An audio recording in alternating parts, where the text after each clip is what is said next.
네, 오늘 당잠사입니다. 당신이 잠든 사이 전해진 소식들을 확인해 보시죠.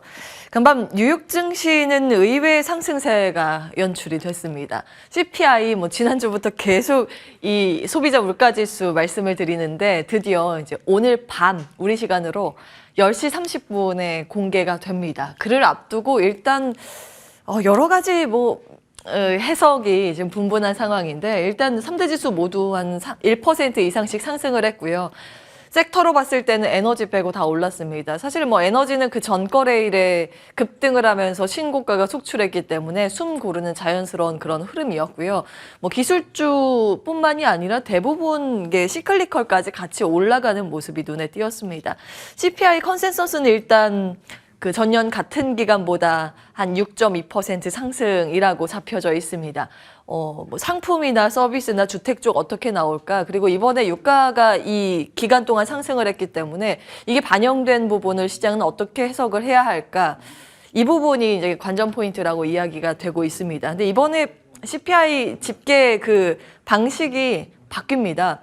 그래서 이 과거 데이터보다 조금 올라갈 가능성이 있는 게요. 서비스 부분의 비중이 더 올라가는 효과가 이번에 반영이 되기 때문에 이제 숫자로 봤을 때의 그 내용과 그리고 시장이 이제 질적인 해석 부분의 내용이 격차는 있을 겁니다. 내일 관련된 부분들 다시 좀 정리해 드릴 거고요. 굵직한 이슈들 쭉 아래에다 정리해 봤습니다.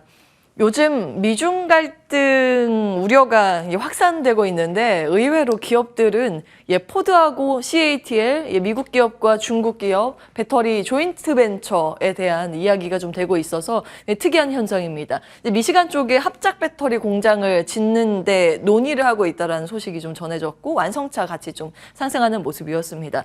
그리고 그 미국과 중국의 고위급 인사가 한 이번 주 후반 정도에 같이 회동을 하지 않을까, 이야기를 나누지 않을까 이런 가능성이 굉장히 높다고 보도가 되고 있습니다. 하루는 미중 갈등 우려가 고조됐다가 한편으로는 그걸 좀 낮추는 이벤트들 계속 이제 전해지고 있는 상황이고요. 일본 쪽은 이번에 BOJ 신임 총재가 굉장히 큰 비둘기라는 이제 분석이 있습니다. 그럼 기대감이겠죠. YCC 일드 커브 컨트롤을 아예 이제 폐기하는 것까지 분석이 되고 있어서 좀 지켜보셔야겠습니다만 엔화 약세 요인이긴 합니다. 요즘 굉장히 특이한 게 또 그 IT 쪽에서 정리해고를 계속 하고 있죠. 그런데 정리를 해고 발표를 한 그날 주가는 거의 대부분 상승합니다. 이날 메타가 그랬고 트윌리어가 그랬습니다. 그리고 요 정도 이제 큰 내용이고요. 다음 화면 보겠습니다. 그리고 시장에 대해서 이제 우려감이 누그러졌던 이슈 가운데 하나가 이제 경기에 대한 부분인데 월가 전문가가 경제 연착륙 아니라 아예 착륙을 안 할 것이다. 이렇게 이야기를 하고 있습니다. 월스트리트 저널의 보도고요. 이 내용이 사실은 지난주부터 좀 있었던 내용이긴 한데 그 연착륙이라고 하면 소프트 랜딩이랑 경착륙, 하드 랜딩 이 두 가지 둘 중에 뭐가 될까? 침체는 침체인데 깊은 침체가 될까? 얕은 침체가 될까? 이런 이야기가 굉장히 많았었는데요. 요즘에는 그냥 아예 노 랜딩, 그냥 침체 없이 경기는 계속 좋다. 이런 이야기가 나오고 있습니다. 그도 그렇게 발표되는 족족 고용지표가 굉장히 강하죠. 소비자 지출도 성장하죠. 자동차는 수요가 조금씩 살아난다는 데이터가 추가되고 있고 주택 수요도 안정화 신호가 잡히고 있다는 그런 평가입니다. 골드만삭스에서는 미국의 경기 침체 확률을 35%에서 이번에 25%로 낮췄습니다. 침체 확률이 굉장히 낮다고 보고 있는 상황이고요. 모건 스탠리에서는 이번에 세 가지 관점을 변경한다고 했습니다. 미국채 하향했고 달러는 상향했고 모기지는 상향했습니다. 세 개 다 경기가 강하기 때문에 라는 것을 의미하겠죠. 이제 강한 긴축을 반영했기 때문이라고 분석이 되고 있는데요. 한 가지 이제 금융시장의 관점에서는 이 두 가지 변수는 양립할 수 없다라는 이 모순이 있습니다. 한 개는 경기에 대한 것, 한 개는 피봇에 대한 기대, 이겁니다. 경기가 막 좋은데 그러면은 긴축 더 강하게 하지 금리 인하 필요가 있어? 이런 내용이고 경기가 좋지 않으면 그걸 부양을 해야 하기 때문에 빨리 금리 인하 카드를 꺼내들 수 있다. 이런 건데 지금 시장에서 이야기하고 있는 건 피봇에 대한 기대감도 있는데 경기도 강할 것이다. 이런 기대감이 양립할 수 없는 두 가지 키워드가 맞물려 있다는 점입니다. 좀 계속해서 고민이 필요한 시점이지 않을까 싶습니다. 자, 반도체 이야기를 좀 해보겠습니다. TSMC 대만의 파운드리 업체인데 반도체 파운드리 세계 1위 기업이죠. 3나노라 그러면 아주 고사양의 반도체인데 요거 가동률 100% 풀로 돌릴 가능성이 있다. 이 만자이라고 중국의 대만 언론사 보도 내용을 그대로 가지고 왔거든요. 근데 TSMC에 대해서 사실 이제 반도체 경기 사이클의 힌트를 좀 엿볼 수 있기 때문에 그 내용을 그대로 가지고 왔습니다. 대만인 중국어 번치를 쓰기 때문에 다 우리가 아는 한자들이기 때문에 쭉 보시면 이해하실 수 있을 것 같고요. 키워드는 이렇습니다. 지금 전체적으로 시작에서 중요한 화두가 AI인데 반도체 쪽도 이 AI를 놓을 수는 없다라는 그런 내용이고요. 데이터 센터라든지 슈퍼컴퓨터, HPC, 고사양의 이 컴퓨팅 이런 쪽에 3나노 반도체 칩 수요가 앞으로 증가할 것이기 때문에 우리 공장 아주 풀로 가동을 해야 할 것 같다. 이런 내용이 이제 대만 쪽에서 보도가 되고 있습니다. 간밤 미증시에서 관련 이제 챗GPT 관련 테마주들의 반응을 쭉 정리를 해봤는데요. 간밤에는 기존의 밈 주식처럼 급등을 했었던 테마주들, 소프트웨어 쪽은 쉬어가는 모습이었는데 하드웨어 쪽, 반도체 쪽이 좀 강한 모습이었고요. 대표적으로 GPU 쪽은 이제 엔비디아가 꽉 잡고 있기 때문에 대표 수혜주는 엔비디아겠죠. 뭐 인텔, 그 장비 쪽, 어플라이드 머티리얼즈 같이 상승을 했습니다. 그리고 AI 개발사들도 이제 간밤 반등에 성공하는 모습이고 마이크로소프트가 이제 챗GPT 오픈 AI에 투자를 해서 챗GPT 서비스를 지금 하고 있는 상황이죠. 마이크로소프트에 대한 이 저력에 대한 긍정 평가가 계속 월가루 중심으로 나오고 있습니다. 그래서 오늘 AI에 대해서 다시 한번 좀 정리를 하고 넘어가겠습니다. 지난번에 구글이 챗GPT 시연하면서 팩트를 틀리면서 그때 워낙 안 좋은 기사들이 굉장히 많이 올라왔을 그 당시에 당잠사에서는 우리는 그 안에서 조금 더 생각을 해봐야 되는 부분이 있지 않을까. 앞으로 소비자의 요구에 맞춰서 서비스를 해나가고 그것으로 이제 수익을 창출해야 하는데 그 경로가 어떤 방식으로 이루어질 것인가에 대해서 이제 고민을 더 해야 하고 전체적으로 테마에 대한 이 산업의 경로의 방향성은 AI라는 점. 그렇기 때문에 구글이 틀렸다라는 이 이슈를 전체 산업에 확대 해석을 할 것인가 아니면 그 한 가지의 노이즈로 볼 것인가 이것에 대한 지금 고민을 같이 해드렸습니다. 그리고 테마라는 것은 결국 수급을 무시할 수 없기 때문에 수급 이슈가 당분간 있기 때문에 이 점도 같이 참고를 해보실 필요는 있겠다라는 점에서 이것도 그때 말씀을 드렸는데요. 이 대화형 AI ETF 상장 신청서가 현지 시간 2월 2일에 접수가 됐습니다. 이게 통과가 된다면 이제 끝까지 통과가 되는지는 보셔야겠지만 통과가 된다 그러면 한 4월 중순 정도에 포트폴리오 구성이 돼서 상장이 될 예정인데 그럼 그 이전까지는 포트 구성상 기관이 이 ETF를 참고할 가능성이 있다는 점 체크해 드렸습니다. 한번 쭉 체크를 해보시기 바라겠고요. 자리 옮겨서 국내 아이디어로 연결해서 정리를 다시 해보겠습니다. 마침 반도체 하드웨어 쪽에 오늘 일정이 하나 있어서 정리해 봤는데요. 오늘만 기다렸다 K-칩스법 통과될까? 이거는 그냥 언론에서 올라오는 헤드라인이고 일정은 이렇습니다. 오늘 조세 소위가 열리는데 여기에서 이 K-칩스법 위반이 되지 않을까라는 기대입니다. 물론 아직 야당의 반대로 인해서 통과가 될지는 미지수이긴 한데 이게 통과가 된다면 반도체 설비 투자하면 그 기업들은 세액 공제를 받을 수 있기 때문에 이제 통상적으로 표면적으로는 반도체 호재라고 인식이 되는 이슈이긴 합니다. 좀 계속 보시긴 하셔야겠지만 이제 AI 키워드 중에서 또 한 가지가 반도체이기 때문에 일정 같이 체크해 보시기 바라겠고요. 자, 국내 AI 관련 상장사가 어떤 기업이 있을까?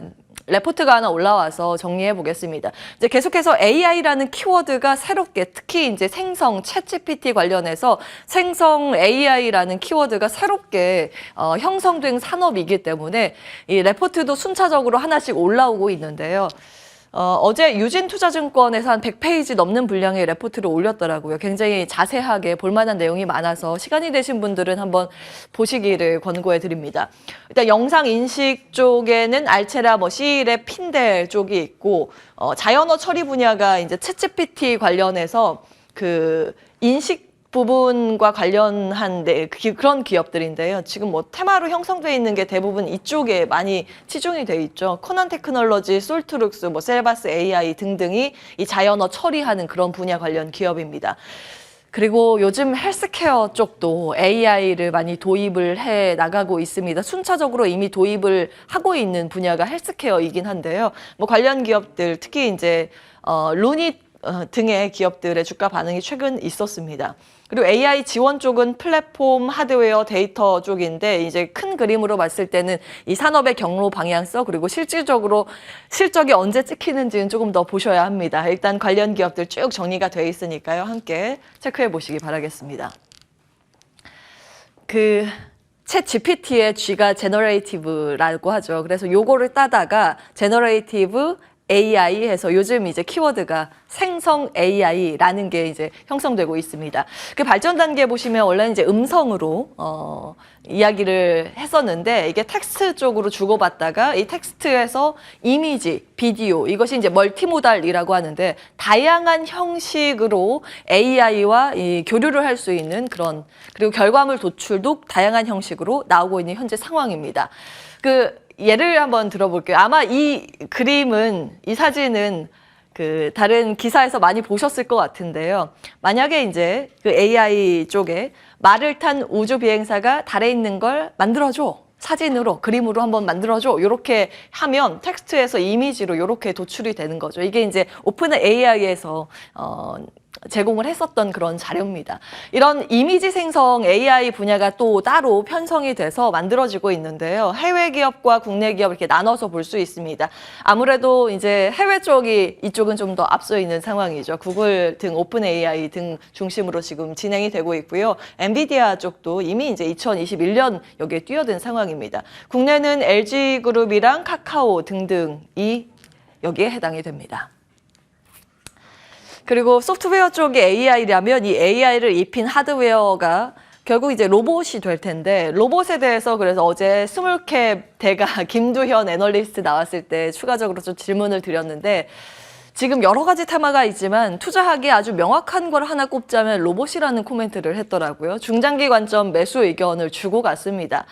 대기업을 필두로 해서 특히 이제 삼성전자, 뭐 현대차 등이 지금 투자를 하고 있는 쪽이 이 로봇인데 이 대기업 필두로 자금이 쏠리고 있기 때문에 제조 라인이 형성이 되고 그렇게 되면 이들 기업들은 실적이 앞으로 찍힐 가능성이 있다라는 그런 이야기를 좀 했습니다. 관련해서 볼만한 기업으로는 이때 이제 어제 이야기하고 간 종목인데 SPG, 뭐 레인보우 로보틱스, 뉴로메카, SBB 테크 정도가 됩니다. 뭐 이를테면 그렇습니다. 만약에 이제 삼성에서 주문을 하면 이제 SPG에서 감속기 모터를 공급받아서 뭐 레인보우 로보틱스가 협동 로봇을 완성해서 납품한다. 이런 구조인데 계속해서 이제 산업의 방향과 구조가 어떻게 형성되는지 여부는 체크해 보실 필요는 있겠습니다.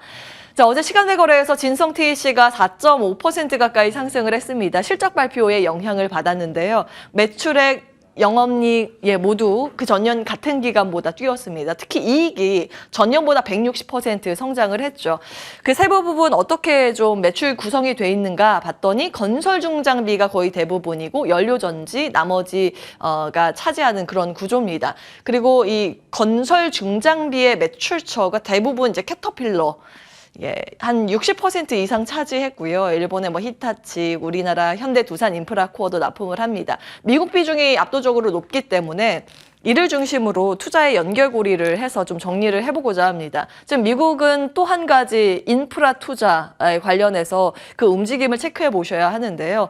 지금 미국 인프라 투자 일자리법 관련해서 프로그램 쪽 예산이 딱 편성돼 있는 쪽만 정리해 봤습니다. 교통 인프라, 뭐 전기차, 에너지가 여기에 해당이 될 거고요. 앞서서 이제 캐터필러 등의 매출이 잡히는 게 인프라 쪽이 포함이 되기 때문에 이 점도 쭉 체크를 해보시면 되겠습니다. 오늘 여기까지.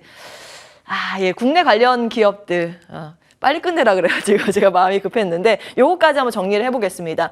글로벌 투자 확대 미국으로 통한다라는 그 레포트를 하이투자증권에서 냈고요. 그 관점에서 국내에서 관련주로는 현대일렉트릭, 현대두산인프라코어, CS베어링, 코스모화학이 포함이 됩니다. 앞서서 이제 보여드린 그 표 자료와 맞물려 있는 그런 기업들이기 때문에 놓고 계속 좀 체크를 해보시면 좋을 것 같습니다. 오늘 앵커의 당잠사였습니다.